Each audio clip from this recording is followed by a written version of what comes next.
There we go. So I'm Chad, I'm Tim.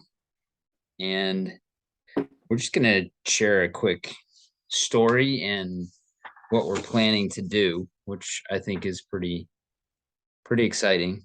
So I'll share the beginnings of it, Tim. Yeah, man, go for it.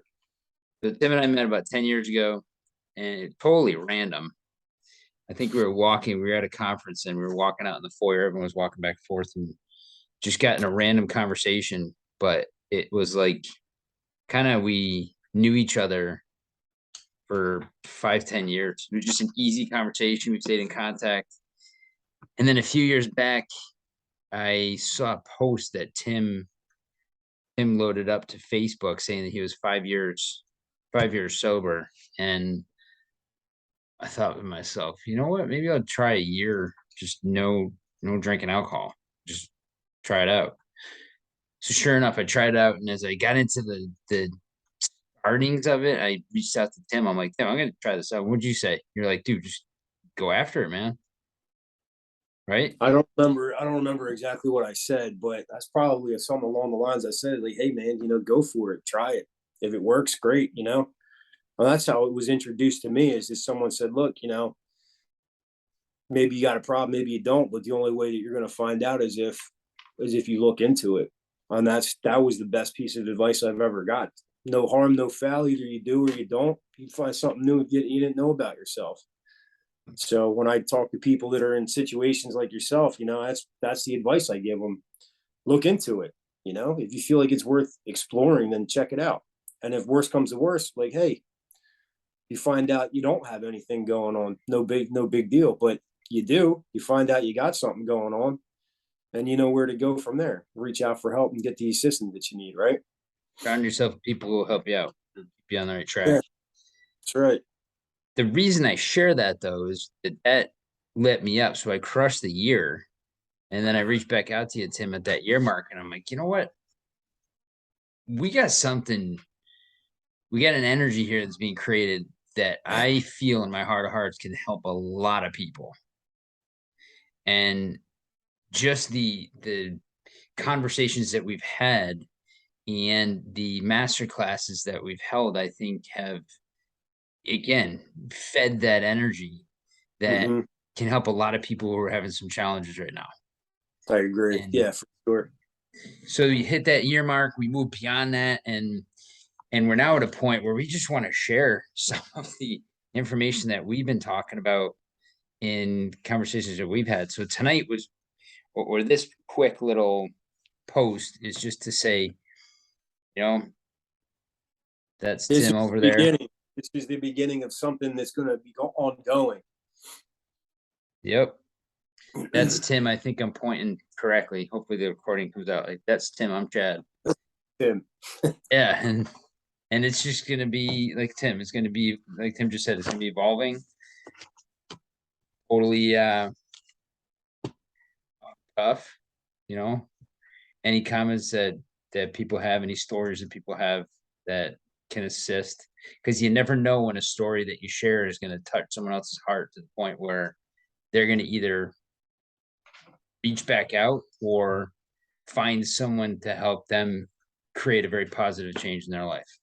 That's true, man. And the thing that I noticed too, Chad, is that you never know exactly what you're going to say or what you're going to hear that's going to change someone's outlook. And it could be something really simple, or it could be something really profound. And usually it's something that someone's already heard 1,000 times before from other people. But for whatever reason, that one thing that somebody says in that moment, the fireworks go off and they're like, oh, now I get it. Don't know why that is, but I mean, how many times does that happen to you? I know it's happened to me. That happens to me almost every day. It's very common for that to happen. It's just one of those things. When I was a kid, it happened because my parents would say something and it wouldn't really click until someone else said the same exact thing. And the same Right. thing's happening with, as I'm a parent now, same thing. There's some times when, I'll say things a few times and then it doesn't really stick until someone else. And it's just a different energy, you know? So our hope is that, even one person that listens to the information that we have to share, Tim, the stories that we have to share, even one person is impacted by this, It's and worth it. totally, totally. It's so worth it, man. One person gets what we're talking about, and it creates a change or a transformation, or gives them access to a different route that they haven't seen before. It's totally worth it. Yeah. It's Yeah. totally worth it. One life is worth it always, I think. And hopefully there'll be more, but if there's one, I'm okay with that.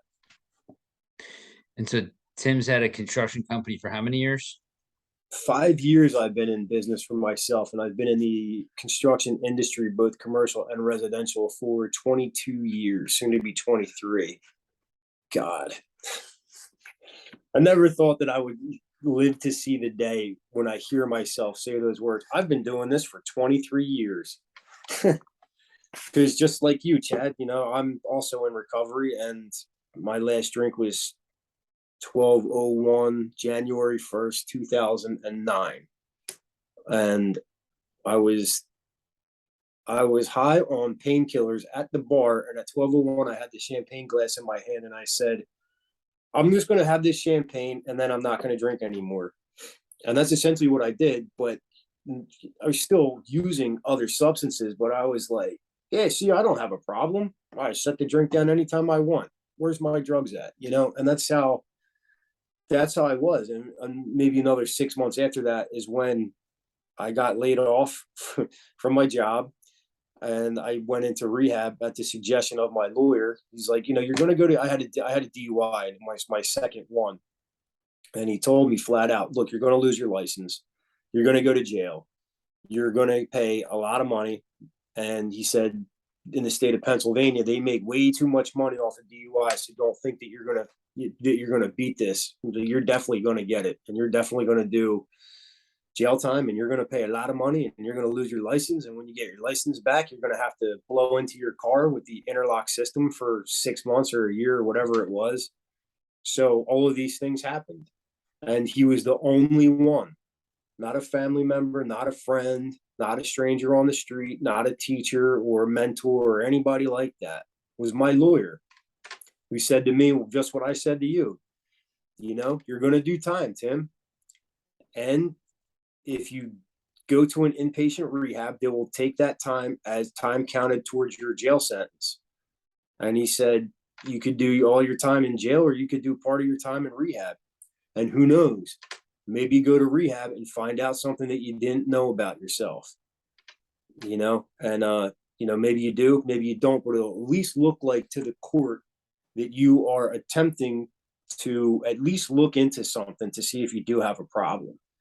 And I remember when I first went to rehab, I sat on that intake bench and I was like, how did my life come to this? I felt so defeated and so wrung out, and I just felt so low, like one of my lowest points in my life. Little did I know what was about to unfold in that rehab center.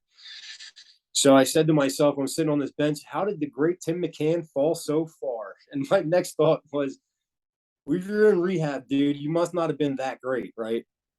But after about the first week, once I started really clearing up and started looking around and realizing where I was like, oh, that's what's wrong with me. I'm an alcoholic. I was like, oh, well, thank God. Now we figured out what's wrong with me. It's like, now where do we go? I was so apprehensive to go into this rehab, man, and I fought it tooth and nail. I really did not want to go in there. And after the first week, I'm like, I just want to stay here. I never want to go home. It's like everybody that was there was just like me. And it was more or less like a vacation for me and my crappy life that I was ruining with my drinking and my drugging. Fast forward now 13 years plus later, singing a different song, self-employed, working with you, doing what we're doing, and things are going good, man. Things are going really good, and they're going very, very different than I was when I was 28 years old, because I didn't think I was going to see 30. And the way that I was doing what I was doing, it was a real strong possibility that if I kept doing that, I wouldn't have seen my 30th birthday.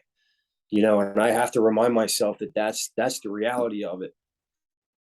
I mean, it seemed like it was so long ago. It seemed like it was a lifetime ago, but it was only what 13 years. That really is not that long of a time ago. You know what I mean? And that just happens to be one of the things that has kind of circled back around and reconnected yourself and myself, where we got to that point where we're like, dude, we got something to offer here. This Hmm. is something that I feel will, like I said before, will impact some people in a very positive way. And one of the other things that we've been really digging into is, books and audios and uh YouTube listens. The book is that you hear a lot of the books today that are written today reference Think and Grow Rich. So we started reading that again, pulling a ton of ideas from that, and it's really been an eye opener all over again, I think, for both of us, Hmm. and has led us in a bunch of different directions to learn from Earl Nightingale, Bob Proctor, Oprah, Mel Robbins, all these different types of people who are just great thinkers and are in themselves creating a very, very, very, very positive energy on this planet right now. And they continue to do so. They continue to fuel that positivity. They continue to fuel that empowerment.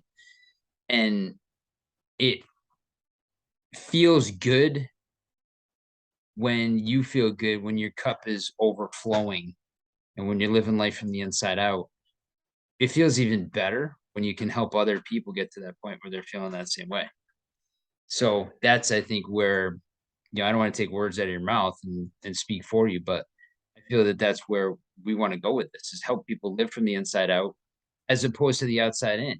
Living outside in, external environment is impacting you so much that Right. you're internal, you don't know what to do. Whereas living from the inside out, you have that serenity from within. Yeah. Yeah. So that I'm, stuff is always going to happen out there, right? The stuff is always going to happen. But if you're living inside out, you have that ability to relax and be a conscious responder versus an mm, unconscious reactor. So I'm not even, yeah, a conscious responder, but also like a participant. Participant in life, a participant in your own life, and just end the seeking. Well, we have a frequent conversation that I have with my friends who are in recovery in the rooms of Alcoholics Anonymous, and we talk about this all the time. It's like, when is enough enough? Because that's like one of the natures of addiction, is that you just can't get enough. You can't get enough of whatever it is, your drug of choice, your drink of choice, your whether it's sex or food or anything. It doesn't matter, because it's like, okay, I can't drink anymore, so now what am I going to do? Well, I'm going to eat. Well, all right, well, I've come to find out I have a problem with food. Now what am I going to do? It's like, I don't know, maybe the answer is in sex. Maybe the answer is in being an adrenaline junkie. But there's always this void that is just not fillable, and it's always from an outside circumstance where you're looking for, like, well, what is it? What's next? What is going to get this? And it doesn't work from the outside in. It's an inside job. And like you said, it's from the inside out. And it starts with, as corny and lame as this might sound, I mean, it starts with self-love and being responsible for you, to be there for you, because quite frankly, like, you owe it to yourself. We've all lived in these we've all lived through situations that are not our fault, but to free ourselves from the trauma that has been caused us from these circumstances and from these situations is absolutely our responsibility to clear these things up. Like, I'm 42 years old almost, and I'm still working through stuff. And yeah, I'm I think like, we're always going to. yeah, I mean, always. But I sit back and I'm like, first of all, like, how did I make it this far in life? And I'm just now finding this out. It seems so basic and fundamental and, elementary, really, where it's like, how did I go for 42 years on this planet? And I'm just now finding this out. And we just had a And call with some teenagers this weekend. Sorry to interrupt you. I just want to get this thought out, is that we had a call with some teenagers this weekend to help them hopefully get to the point where they're realizing what we're realizing now Mhm. in their teens, so they can start to cultivate that at a younger age. Yeah, absolutely, man. Give those young men a head start in life because it's required. I mean, things are a lot different than today than they were back when we were kids. But um, I don't want to get too much into this now. But it's the whole generational thing where it's like you're not taught certain things as a child from the previous generation. It's like what you don't learn in the next generation. That gap of ignorance gets bigger. So it's not even, I said that we were going to give these gentlemen a head start. Really, we're not giving them a head start. We're trying to get them caught up, and caught up from like a generation prior to where they were left behind, because that's what I really feel like, is that there's things get left out from parents back in the day to their kids that they're raising then. And then as those kids grow up and become parents of their own, that gap grows bigger of what they didn't learn from their parents and what they didn't learn from their parents, and we're not going to learn it from school. And the way that the world is just so damn busy these days, I mean, the likelihood of somebody learning what they need to learn when they need to learn it, it's not going to happen, because parents are so damn busy and the schools have so much going on and the kids themselves have so much going on. It doesn't really get worked out. It's one of these things. I feel like it gets lost in the busyness of life, and then you wake up and you're like, I don't know how to handle conflict productively. I don't know how to handle my finances. I don't know how to handle setting life goals. I don't know how to handle, God knows, add infinitum on that, but we just don't know how to handle life. And then what happens? And you start seeking, you start to reaching for the outside stuff that's just never enough. And that's where what we're building here can come into play and be the key to unlock the door to Right. a different way of thinking, and different mindset, different behaviors, different actions. Different questions. Exactly. The good questions, the The ones that are productive, they're going to actually give you access to different and new actions. I mean, you want a better answer. You got to ask better questions. mm, You know, not so much as like, oh, what's wrong with me? Like that's a question that goes nowhere. It's like an unanswerable question. There has no power in it, because then all you do is, oh, I don't know, maybe it's this. I don't know, maybe it's that. It's like you got to ask yourself a different sort of question, like, what do I want out of life? What do I have to do to get to where I want to go? Things like that. What would it be like if fill in the blank? What would it be like if fill in the blank? How would it be for me if life would go this way? Certain things like that. And then, the next question is, all right, that's great. Now, what do I have to do to get there? exactly. We get loads of topics to discuss. We'll likely have some guests on here, No, and yeah, love that. guests to just fuel this energy. And like we said, just create create the silver lining in things and pay it forward, because you and I have learned from some great people, and we're just looking to pay it forward so that other people can feel the same way, take the edge off, and shift gears to live life from the inside out. Just like Bob Proctor talks about, uh, Tony Robbins, whole bunch of people talk about having that inner happiness and being connected with your inner child, living life that way. So we wanted to make this one a quick one, and we'll have others in the very near future. Mhm. And questions that people have, definitely reach out. Stories that you want to share, reach out. Want to be a guest on here? We'll have a I'm sure a screening process to get people on here for their stories as well. Any closing notes here, Tim? I just wanted to end with this because it's just been sitting in my brain since we started this call, is that they say that it's your responsibility to be successful for yourself. And then when you are successful, it's your responsibility to be there for others. It's a quote from Michael Jordan. I'm paraphrasing it. I'm pretty sure I just butchered it, but I feel like you understand where I'm coming from. It's like you get to where you got to go for you, and then you get to where other people have to go, and you get to be the access for them. And that's what I think that this is all about. Commit to the grit to get to where you want to go. Commit to grit. 100% agree. 100% agree. Awesome, man.